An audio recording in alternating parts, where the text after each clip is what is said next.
Hello friends, good afternoon. स्वागत है आप सबका शिवकृपा क्लासेज पर। दोस्तों, इस वीडियो में हम लोग आरपीएफ कांस्टेबल व एसआई एग्जाम 2024 के एलसीपी में पूछे जा सकने वाले मोस्ट इंपॉर्टेंट जीके जीएस व करंट अफेयर्स के प्रश्नों को सॉल्व करेंगे। दोस्तों, ये सारे क्वेश्चन हमारे आपके एग्जाम में पूछे जाने वाले प्रश्नों के सभी टॉपिक्स, प्रश्नों के लेवल व प्रश्नों के टेंस, इसके अलावा दोस्तों आपके प्रीवियस ईयर एग्जाम्स के प्रश्नों को पूरी तरह से एनालाइज करके बनाया गया एक मोस्ट इंपॉर्टेंट वीडियो है। तो दोस्तों, आप लोग इन्हें कॉन्सेंट्रेट होकर सॉल्व करें। क्वेश्चंस कम सॉल्व होने पर पुनः प्रश्नों का रिवीजन करें ताकि आरपीएफ कांस्टेबल व एसआई एग्जाम 2024 में आप लोग जीके जीएस व करंट अफेयर्स के टॉपिक से अच्छा स्कोर कर सकें। ध्यान रखें दोस्तों, आपके एग्जाम में जीके जीएस व करंट अफेयर्स का अच्छा खासा वेटेज है। 50 क्वेश्चन आपके यहाँ से पूछे जाएंगे। तो चलिए दोस्तों, ज़्यादा समय न लेते हुए हम लोग इन सभी मोस्ट इंपॉर्टेंट प्रश्नों को सॉल्व करना शुरू करते हैं। दोस्तों, क्वेश्चन नंबर 1 है हमारा, आयुष्मान भारत दिवस 2024 हाल ही में कब मनाया गया। रिसेंटली करंट से मोस्ट इंपॉर्टेंट क्वेश्चन है दोस्तों, बिल्कुल आपके टेंड में है, आपके लेवल में है। क्वेश्चन हमारा, आयुष्मान भारत दिवस 2024 हाल ही में कब मनाया गया। करेक्ट आंसर होगा 23 अप्रैल को। अब चूंकि दोस्तों रिसेंटली करंट से हमारा क्वेश्चन आया हुआ है, तो इस टॉपिक से जितने भी क्वेश्चंस बनते हैं उन सभी प्रश्नों को हम लोग यहीं पे कवर करेंगे। यही हमारे प्रिपरेशन की स्ट्रेटजी है दोस्तों, कि जिस भी टॉपिक्स को हम लोग उठाएंगे उस टॉपिक्स के अधिकांश प्रश्नों को पूरे एक्स्ट्रा फैक्ट के साथ वहीं पे कवर करेंगे। ध्यान दीजिएगा दोस्तों, आप लोग सारे क्वेश्चन सिलेक्ट रखे गए हैं। पहला क्वेश्चन है हमारा, राष्ट्रीय सिविल सेवा दिवस 2024 किस तिथि को मनाया गया। करेक्ट आंसर होगा 21 अप्रैल को। महत्वपूर्ण दिवस है दोस्तों, ये करंट रिलेटेड क्वेश्चन है, बिल्कुल रिसेंटली करंट के। आप लोग इन प्रश्नों को पूरी तरह से रिवाइज जरूर रखेंगे। अगला क्वेश्चन है हमारा, विश्व हीमोफीलिया दिवस 2024 कब मनाया गया है। करेक्ट आंसर होगा 17 अप्रैल को। कब? 17 अप्रैल को। अगला क्वेश्चन है हमारा, प्रेस इंफॉर्मेशन ब्यूरो यानी कि पीआईबी की प्रधान महानिदेशक कौन बनी है। करेक्ट आंसर होगा शेफाली वी शरण। कौन? शेफाली वी शरण। नेक्स्ट क्वेश्चन देखेंगे हम लोग, क्या दोस्तों, तीरंदाजी विश्व कप 2024 का आयोजन कहाँ किया गया। तो शंघाई चीन में किया गया है। पूरी तरह से आप लोग अपडेट रहेंगे। आगे बढ़ते हैं। क्वेश्चन है दोस्तों, राष्ट्रीय सुरक्षा गार्ड यानी कि एनएसजी के महानिदेशक के रूप में किसे नियुक्त किया गया। करेक्ट आंसर होगा नलिन प्रभात को। किन्हें? नलिन प्रभात को। नेक्स्ट क्वेश्चन है, एशियाई कुश्ती चैंपियनशिप 2024 में भारत ने कुल कितने पदक जीते। करेक्ट आंसर होगा 9 पदक। कितने? 9 पदक। नेक्स्ट क्वेश्चन है, वैश्विक ऊर्जा पुरस्कार 2024 से किसे सम्मानित किया गया। करेक्ट आंसर होगा कौशिक राजशेखर को। सुपर क्वेश्चन रहेगा आपके एग्जाम के लिए, डबल स्टार आप लोग कर लीजिएगा। अगला क्वेश्चन हमारा, त्रिशूरपुरम महोत्सव 2024 किस राज्य में आयोजित किया गया। तो केरल में किया गया है। और आप लोग जानते हैं दोस्तों, ये स्टेटिक का भी क्वेश्चन है, डाकले क्वेश्चन ऐसा भी बनता है कि त्रिशूरपुरम महोत्सव या उत्सव या पर्व या त्यौहार किस राज्य में मनाया जाता है। तो केरल में। आगे बढ़ते हैं। क्वेश्चन है हमारा, द आइडिया ऑफ डेमोक्रेसी नामक पुस्तक के लेखक कौन है। करेक्ट आंसर होगा स्वयं पित्रोदा। कौन? स्वयं पित्रोदा। नेक्स्ट क्वेश्चन है हमारा, मियामी ओपन 2024 में महिला कल का खिताब किसने जीता। करेक्ट आंसर होगा डेनियल कोलिंस ने। सुपर क्वेश्चन है। नेक्स्ट, महाराष्ट्र भूषण पुरस्कार 2024 से किसे सम्मानित किया गया। करेक्ट आंसर होगा डॉक्टर प्रदीप महाजन को। किन्हें? डॉक्टर प्रदीप महाजन को। अगला क्वेश्चन देखेंगे, क्या है, भारत पेट्रोलियम कॉर्पोरेशन लिमिटेड यानी कि बीपीसीएल के ब्रांड एम्बेसडर कौन बने हैं। करेक्ट आंसर होगा नीरज चोपड़ा। पूरी तरह से आप लोग प्रिपेयर रहेंगे। ये करंट के क्वेश्चन है दोस्तों, जिनको हम लोग एक साथ कवर कर रहे हैं। आगे बढ़ते हैं। क्वेश्चन है हमारा, टाइम्स पावर आइकन 2024 पुरस्कार से किसे सम्मानित किया गया। करेक्ट आंसर होगा विजय जैन को। किन्हें? विजय जैन को। अगला क्वेश्चन है, राष्ट्रीय सिविल सेवा दिवस 2024 कब मनाया गया। करेक्ट आंसर होगा 21 अप्रैल को। कब? 21 अप्रैल को। अगला क्वेश्चन है हमारा, विश्व वेटलैंड दिवस 2024 का अंतर्राष्ट्रीय सम्मेलन कहाँ आयोजित किया गया। तो इंदौर मध्य प्रदेश में किया गया। सिलेक्टेड क्वेश्चन रहेगा आपके एग्जाम के लिए। अगला क्वेश्चन देखेंगे, डेजर्ट साइक्लोन 2024 सैन्य अभ्यास भारत और किस देश के मध्य हुआ। तो इस संयुक्त अरब अमीरात के मध्य में किया गया। आगे चलते हैं। क्वेश्चन है दोस्तों, पेरिस ओलंपिक 2024 में भारत के ध्वजवाहक कौन बने। तो Sharath Kamal. Most important question आपके एग्जाम के लिए। नेक्स्ट, ऑस्ट्रेलियन ओपन 2024 में पुरुष एकल का खिताब किसने जीता। तो जनिक सिनर ने जीता, जो कि इटली से आते हैं। 2 क्वेश्चन हम लोगों ने इस तरह से देखे, एक मियामी ओपन देखे थे पहले कि मियामी ओपन 2024 में महिला एकल का खिताब किसने जीता। तो हमारा करेक्ट आंसर हुआ था डेनियल कोलिंस। वो भी सुपर क्वेश्चन था। और ये भी ऑस्ट्रेलियन ओपन 2024 में पुरुष एकल का खिताब किसने जीता। तो जनिक सिनर ने जीता, जो कि इटली से आते हैं। अगला क्वेश्चन है हमारा, यूनाइटेड कप 2024 की विजेता टीम कौन सी है। तो जर्मनी है। और यहाँ से नेक्स्ट क्वेश्चन है हमारा, किस राज्य की सिमली पालकाई चटनी को जीआई टैग प्रदान किया गया है। तो ओडिशा का प्रोडक्ट है। कहाँ का? ओडिशा का। पूरी तरह से दोस्तों आप लोग प्रिपेयर रहेंगे। ये हमारे करंट के क्वेश्चन थे, जिनको हम लोगों ने एक साथ सॉल्व किए हैं। आगे बढ़ते हैं दोस्तों, थोड़ा सा पीडीएफ के बारे में बात करेंगे, पुनः हम लोग नेक्स्ट क्वेश्चन की ओर चलेंगे। ध्यान देंगे आप लोग, 4 पीडीएफ यहाँ पे हमारा लगा हुआ है, लेकिन हम लोग सबसे पहले आरपीएफ कांस्टेबल और एसआई एग्जाम 2024 के बारे में ही बात करेंगे, जिसका ऑलरेडी यहाँ पे हम लोग दोस्तों प्रिपरेशन भी कर रहे हैं। दोस्तों इसमें जो आपका पाठ्यक्रम आएगा यानी कि आपका पूरा जीके, जिसमें आपका हिस्ट्री, पॉलिटी, ज्योग्राफी, इकोनॉमिक्स, आपका पूरा मिससेलेनियस का चैप्टर यानी कि पूरा विविध आपका पूरी तरह से आपके एग्जाम के ट्रेंड में रहता है, आप लोग जानते हैं सारा विविध का चैप्टर। उसके अलावा आपका जीएस यानी जनरल साइंस व करंट अफेयर्स, इन सब के पूरे पाठ्यक्रम को टोटल 25 पीडीएफ में अच्छी तरह से कंप्लीट किया गया है, जिसकी पेड फीस 100 रुपये रखे गए। व्हाट्सअप नंबर आप लोगों के सामने, जहां पर आप जोड़कर पीडीएफ ले सकते हैं। ध्यान रखेंगे इस नंबर पर दोस्तों आप वैकेंसीज से रिलेटेड या पीडीएफ से रिलेटेड डायरेक्टली कॉल करके बात भी कर सकते हैं। सेकंड पीडीएफ दोस्तों जो कंबाइन है हमारे द्वारा अभ्यर्थियों को दिया जा रहा है, वो बिहार एसएससी और बिहार पुलिस कांस्टेबल का है। नेक्स्ट पीडीएफ के बारे में बात करेंगे, जो कि हमारे द्वारा अभ्यर्थियों को दिया जा रहा है यूपी पुलिस कांस्टेबल एग्जाम 2024। आप लोग पाठ्यक्रम जानते होंगे, पूरा जीके आएगा ही, पूरा मिससेलेनियस यानी विविध आएगा, पूरा जीएस यानी सामान्य विज्ञान आएगा, करंट अफेयर्स आएगा, सामान्य हिंदी आएगा, यूपी स्पेशल में स्टैटिक व करंट, इन सब के पूरे पाठ्यक्रम को टोटल 39 यानी कि 39 पीडीएफ में कवर किया गया है, जिसकी पेड फीस भी 100 रुपये रखी गई। लास्ट पीडीएफ दोस्तों जो हमारे द्वारा अभ्यर्थियों को दिया जा रहा है एसएससी सीपीओ एग्जाम 2024 के नाम से। और आप लोग जानते हैं दोस्तों एसएससी के द्वारा जितने भी एग्जाम कंडक्ट करवाए जाते हैं, चाहे आपका सीजीएल हो, सीएचएसएल, एमटीएस या फिर जीडी, इन सब के पूरे पाठ्यक्रम को ये पीडीएफ दोस्तों पूरी तरह से कवर कर रहा है। आगे बढ़ते हैं। एक बात ऑलरेडी कहना चाहेंगे दोस्तों, जितने लोग पीडीएफ ले चुके हैं, ले रहे हैं, आप लोग दोस्तों अच्छी तरह से रिवीजन जरूर करेंगे। आप लोग जानते हैं एक सीट पर कितने लोग फाइट करते हैं, तो भीड़ से हटकर दोस्तों कुछ अच्छा आप लोगों को करना ही पड़ेगा। चलते हम लोग अगले क्वेश्चन की ओर। क्या हमारा क्वेश्चन, माओरी जनजाति का निवास क्षेत्र किस देश में है? तो न्यूजीलैंड में। फेवरेट क्वेश्चन है दोस्तों, आप लोग जानते हैं, और फेवरेट यानी कि एवरग्रीन टॉपिक से आपका आया हुआ है। यहाँ से बराबर आपके एग्जाम में क्वेश्चन बनते हैं जनजातियों से रिलेटेड, कौन सी जनजाति किस देश या क्षेत्र में निवास करती है। और ये क्वेश्चन दोस्तों पलट के भी पूछा था, मिलान करने के लिए भी दिया आता है। तो यहाँ पे एक सीट लगा दिए, सब कुछ पूरी तरह से अपडेट कर लिया गया है। अगर इस सीट को आप लोग पूरी तरह से रिवाइज रखते हैं तो इस टॉपिक से कोई भी क्वेश्चन आपके एग्जाम में पूछे आ सकते हैं। अगर दोस्तों तो ना क्वेश्चन आपके मिस होने वाले हैं और ना ही गलत होने वाले हैं। चलिए शुरू करते हैं हम लोग। क्वेश्चन है हमारा, माओरी जनजाति का निवास क्षेत्र किस देश में? तो न्यूजीलैंड में। अब देखिएगा, एक तरफ जनजातियों के नाम दिए गए हैं, दूसरी तरफ संबंधित देश या क्षेत्र के नाम पे दिए गए हैं। लोकेशन हमें बताने कहाँ पे निवास करते हैं। चलते हैं, शुरू करते हैं। सबसे पहले एस्किमो। एस्किमो जनजाति का दोस्तों निवास क्षेत्र या देश कहेंगे तो ग्रीनलैंड एवं कनाडा है, बार बार पूछा गया है। किर्गिज कहाँ पे निवास करती है? मध्य एशिया में। आगे बढ़ेंगे। बोरो जनजाति दोस्तों ब्राजील यानी कि अमेजन बेसिन के जंगलों में निवास करती है। पिग्मीज जनजाति कांगो बेसिन में निवास करती है। आगे बढ़ेंगे। नेक्स्ट हमारा माओरी है, जो कि हमारा क्वेश्चन था दोस्तों, या न्यूजीलैंड में निवास करती है। जुलू जनजाति दोस्तों नेटाल प्रांत दक्षिण अफ्रीका में निवास करती है। सेमांग जनजाति ये मलेशिया थाईलैंड में पाई जाती है। बुशमैन भी बार बार पूछा गया, काले हरी मरुस्थल में पाए जाते हैं, बोत्सवाना में। यूकाधर जनजाति की बात की जाए साइबेरिया में। रेड इंडियन मोस्ट इंपॉर्टेंट उत्तरी अमेरिका में निवास करती है। बद्दू दोस्तों ये अरब निवासी हैं। पूरी तरह से आप लोग अपडेट रहेंगे, क्वेश्चन आपके एग्जाम में बराबर बनते हैं। चलते हम लोग अगले क्वेश्चन की ओर। अगला क्वेश्चन हमारा क्या दोस्तों, फरक्का परियोजना किस नदी पर संचालित है? करेक्ट आंसर होगा गंगा नदी पर। कहाँ से क्वेश्चन आया? जो महत्वपूर्ण दोस्तों परियोजनाएं आप लोग जानते हैं, जल विद्युत परियोजना जितने मोस्ट इंपॉर्टेंट बनते हैं दोस्तों, सबको यहाँ पे पूरी तरह से इस सीट में कवर कर लिया गया है। साथ में दोस्तों राज्य के नाम भी यहाँ पे डाल दिए गए हैं, लोकेशन को भी कवर कर लिया गया है। डायरेक्टली क्वेश्चन अगर पूछा है दोस्तों किस राज्य में स्थित है, उसके बाद ये नदी और नदियों के नाम भी दिए गए हैं जहाँ पे संचालित है। तो सब कुछ पूरी तरह से अपडेट कर लिया गया। अगर इस सीट को आप लोग पूरी तरह से रिवाइज रखते हैं तो इस टॉपिक से कोई भी क्वेश्चन कैसे भी ट्रेंड करके दोस्तों घुमा के पूछे जाएं, ना क्वेश्चन आपके एग्जाम में मिस हो सकते हैं और ना ही गलत हो सकते हैं। तो चलिए शुरू करते हैं हम लोग। क्वेश्चन है हमारा, फरक्का परियोजना किस नदी पर संचालित है? करेक्ट आंसर होगा गंगा नदी पर। अब पहले दिया गया दोस्तों बहुउद्देशीय परियोजनाओं के नाम, फिर उनके राज्य जहाँ पे स्थित हैं, लोकेशन यानी कि, और नदियों यानी कि दोस्तों नदियों के नाम, यानी कि कई नदियों पर या किसी नदी के संगम पर या किस नदी पर संचालित है, सब कुछ अपडेटेड है। चलिए शुरू करते हैं हम लोग। सबसे पहले दोस्तों भीमा परियोजना जो कि महाराष्ट्र में है, पवना एवं कृष्णा नदी पर संचालित है। उसके बाद में है हीराकुड जल विद्युत परियोजना, मोस्ट इंपॉर्टेंट, ओडिशा राज्य में पड़ता है, महानदी पर स्थित है। पूरी तरह से दोस्तों आप देखे होंगे लगभग हर वन एग्जाम में क्वेश्चन पूछाता है, हीराकुंड जल विद्युत परियोजना किस नदी पर संचालित है? महानदी पर। किस राज्य में है? ओडिशा में है। नेक्स्ट, सरदार सरोवर परियोजना आपका गुजरात में पड़ता है, नर्मदा नदी पर स्थित है। किस नदी पर? नर्मदा नदी पर। आगे देखते हैं क्या दोस्तों, इंदिरा गांधी नहर परियोजना जो कि राजस्थान में सभी लोग जानते होंगे, यह सतलज और ब्यास के संगम पर स्थित है। ये भी आप लोग ध्यान रखेंगे।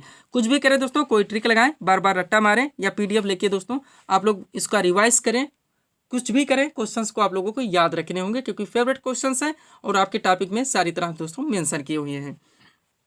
अगला क्या है दोस्तों हमारा फरक्का परियोजना मोस्ट इंपॉर्टेंट, जो कि पश्चिम बंगाल में पड़ता है गंगा नदी पर। दामोदर घाटी परियोजना की बात की जाए, ये झारखंड राज्य में है दोस्तों, दामोदर नदी पर संचालित है। इडुक्की परियोजना आपका केरल में पड़ता है, जो कि पेरियार नदी पर संचालित है। भाखड़ा नांगल बांध परियोजना मोस्ट इंपॉर्टेंट, ये पंजाब में पड़ता है दोस्तों, सतलज नदी पर संचालित है। सोन नदी की बात की जाए, सोन परियोजना तो आपका बिहार में पड़ता है दोस्तों, ये सोन नदी पर है। काकरा पार परियोजना मोस्ट इंपॉर्टेंट, गुजरात के सूरत में स्थित है, ताप्ती नदी पर। गांधी सागर परियोजना की बात की जाए तो मध्य प्रदेश में पड़ता है, चंबल नदी पर। राणा प्रताप सागर परियोजना मोस्ट इंपॉर्टेंट, राजस्थान में पड़ता है दोस्तों, ये भी चंबल नदी पर संचालित है। पूरी तरह से आप लोग अपडेट रहेंगे। अगला क्या हमारा जवाहर सागर परियोजना मोस्ट इंपॉर्टेंट, कहाँ पे दोस्तों, तो ये राजस्थान में है, चंबल नदी पर है। माता टीला बांध परियोजना की बात की जाए तो उत्तर प्रदेश मध्य प्रदेश दोनों क्षेत्र में पड़ जाता है, बेतवा नदी पर संचालित है। टिहरी बांध परियोजना मोस्ट इंपॉर्टेंट है ही, जो कि उत्तराखंड में है, भागीरथी एवं भिलांगना नदी के संगम पर संचालित है, ये भी बार बार पूछाता है। नागार्जुन सागर परियोजना आपका आंध्र प्रदेश में पड़ता है, कृष्णा नदी पर। तुंगभद्रा परियोजना की बात की जाए तो आंध्र प्रदेश एवं कर्नाटक दो क्षेत्रों में पड़ जाता है, तुंगभद्रा नदी पर संचालित है। थीन बांध की बात की जाए तो पंजाब में दोस्तों रावी नदी पर, और सलाल पनबिजली परियोजना की बात की जाए तो जम्मू और कश्मीर में दोस्तों चिनाब नदी पर। आगे बढ़ते हम लोग, पीडीएफ के बारे में ऑलरेडी बात हो चुकी है। बिहार एसएससी और बिहार पुलिस कांस्टेबल का हमारा कंबाइन है, RPF constable S exam 2024, SSC CPOs exam 2024 और यूपी पुलिस कांस्टेबल एग्जाम 2024। जितने क्लासेस हम दोस्तों दे चुके हैं अब तक आरपीएफ कांस्टेबल एसआई में, सबके पीडीएफ हमारे द्वारा अभ्यर्थियों को दिए जा रहे हैं। चलते हैं अगले क्वेश्चन की ओर। क्या हमारा क्वेश्चन, जिप्सम का रासायनिक नाम क्या है? करेक्ट आंसर होगा कैल्शियम सल्फेट। क्वेश्चन कहाँ से आया? जनरल साइंस से आया हुआ है। आप लोग जानते हैं दोस्तों कि जनरल साइंस यानी सामान्य विज्ञान का आपके एग्जाम में अच्छा खासा वेटेज है, इसलिए अपने हर वीडियोस में दोस्तों हम 2 से 3 सीट इसका लगाते हैं, ताकि आपके पूरे पाठ्यक्रम को अच्छे ढंग से कंप्लीट करवाया जा सके, और सबको दोस्तों अब लगभग पूरी तरह से अपडेट करवा दिया गया है।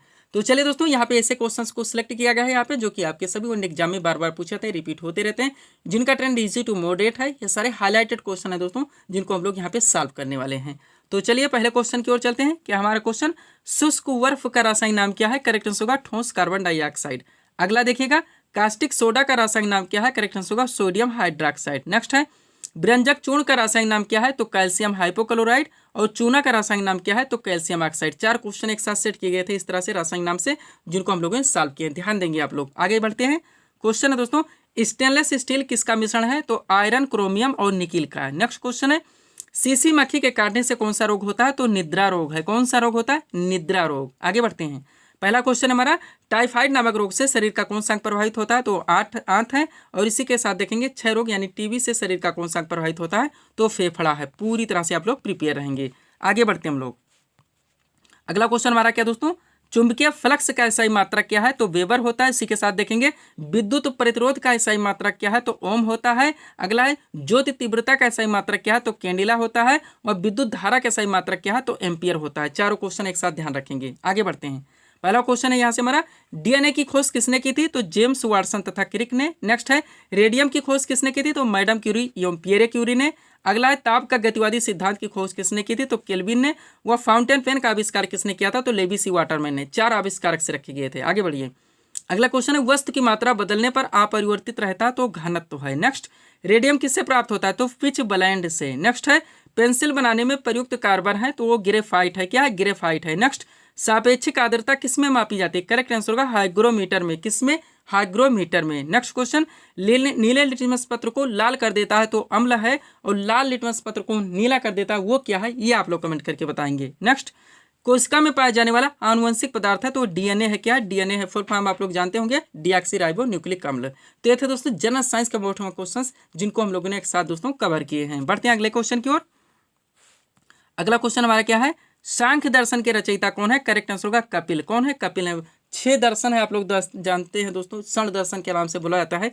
तो यहाँ पे इसको पूरी तरह से कवर करने के लिए क्वेश्चन बना दिए थे। अब चलिए उन 6 दर्शनों को आप लोग देख लीजिए, उनके रचनाकार यानी कि लेखक के नाम। क्वेश्चन कभी बन जाए दोस्तों तो यहाँ से भी आपके क्वेश्चन मिस नहीं होने चाहिए, और क्वेश्चन बराबर बनते हैं लोग, ये आप लोग जानते हैं। तो एक तरफ दर्शन के नाम है, दूसरी तरफ रचयिता। सबसे पहले सांख्य दर्शन, रचनाकार कपिल है। न्याय दर्शन के रचनाकार, योग दर्शन के रचनाकार पतंजलि है। न्याय दर्शन के महर्षि गौतम है। पूर्व मीमांसा के जैमिनी है। उत्तर मीमांसा के वादरायण है। और वैशेषिक दर्शन के दोस्तों कड़ादी अवलोक है। पूरी तरह से आप लोग प्रिपेयर रहेंगे। चलते हम लोग अगले क्वेश्चन की ओर। अगला क्वेश्चन आपका क्या दोस्तों, भारतीय संगीत का जनक किस वेद को माना जाता है? तो साम वेद है। कौन सा वेद है? साम वेद है। अब क्वेश्चन दोस्तों हमारे 4 वेद हैं, आप लोग जानते हैं, उनसे दोस्तों आप जानते हैं मोटे मोटे बहुत सारे क्वेश्चन यहाँ से निकलते हैं जो कि हमारे एग्जाम में बराबर पूछे जाते हैं। तो उनको पूरी तरह से कवर करने के लिए, यानी इस सीट को पूरी तरह से हम लोग कवर करने के लिए दोस्तों यहाँ पे क्वेश्चन ऊपर लगा दिया गया है, ताकि इसके जरिए हम लोग इसको पूरी तरह से कंप्लीट कर लेंगे।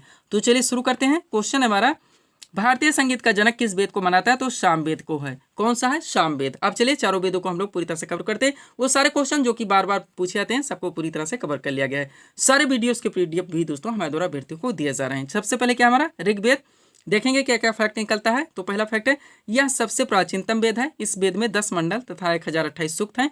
इसकी भाषा पद्यात्मक है। इसमें गायत्री मंत्र का उल्लेख है जो सूर्य से संबंधित देवी सावित्री को संबोधित है। नेक्स्ट क्या है? सामवेद, इसमें संकलित मंत्रों को यज्ञ के अवसर पर देवताओं की स्थिति के लिए गाया जाता है। यह भी बार बार पूछा जाता है और इसे भारतीय संगीत का मूल कहा जाता है। यह हजारों बार वन एग्जाम में पूछा जा चुका है। अगला है यजुर्वेद की बात की जाए तो यह एक ऐसा वेद है जिसकी रचना गद्य तथा पद्य दोनों में की गई। आप लोग जानते होंगे, बार बार पूछा जाता है। यह मूलतः कर्मकांड प्रधान ग्रंथ है। पूरी तरह से अपडेट रहेंगे। थोड़े और देखिए आप लोग। अगला क्या है दोस्तों हमारा? अथर्ववेद। लास्ट क्या है हमारा? अथर्ववेद। क्या यहाँ से बनता है दोस्तों? तो ये की क्वेश्चन बार बार पूछा जाता है। इसमें ब्रह्म ज्ञान, औषधि प्रयोग, रोग निदान, तंत्र मंत्र, जादू टोना आदि का वर्णन है। तो अथर्ववेद है। बार बार पूछा जाता है किस वेद में दोस्तों तंत्र मंत्र, जादू टोना एवं वशीकरण का वर्णन है? तो अथर्ववेद है। पूरी तरह से अपडेट रहेंगे। थोड़ा सा पुराण के बारे में देख लीजिए दोस्तों, कॉन्सेप्ट मोस्ट इंपोर्टेंट निकलता है। पहला पॉइंट है, पुराणों की संख्या 18 है। सबसे प्राचीन एवं प्रामाणिक पुराण मत्स्य पुराण है। इसमें विष्णु के 10 अवतारों का उल्लेख है। ये भी आप लोग ध्यान रखेंगे। पीडीएफ के लिए व्हाट्सअप नंबर हमारा लगा हुआ है। बढ़ते हम लोग अगले क्वेश्चन की ओर। अगला क्वेश्चन आपका क्या है दोस्तों? फ्रांसीसी ईस्ट इंडिया कंपनी की स्थापना कब हुई थी? करेक्ट आंसर होगा 1664 ईस्वी में। कब? 1664 ईस्वी में। अब क्वेश्चन कहां से लगाया गया दोस्तों? तो भारत में जो यूरोपीय व्यापारी कंपनियों का आगमन हुआ था, इस सीट को दोस्तों पूरी तरह से, यानी इस टॉपिक को पूरी तरह से कवर करने के लिए ये क्वेश्चन लगा दिया गया है और नीचे हमारी सीट लगा दी गई। सब कुछ पूरी तरह से इसमें मेंशन कर लिया गया है। यानी कि भारत में यूरोपीय कंपनियों के आगमन से रिलेटेड जितने भी क्वेश्चंस बनते हैं सब के दोस्तों पूरी तरह से अपडेट कर लिए गए हैं। अगर आप इसको अच्छे से रिवाइज रखते हैं तो इस टॉपिक से कोई भी क्वेश्चन पूछे जाएं आपके क्वेश्चन न मिस होंगे और ना ही आप लोगों को तुक्का लगाना पड़ेगा। तो चलिए शुरू करते हैं हम लोग।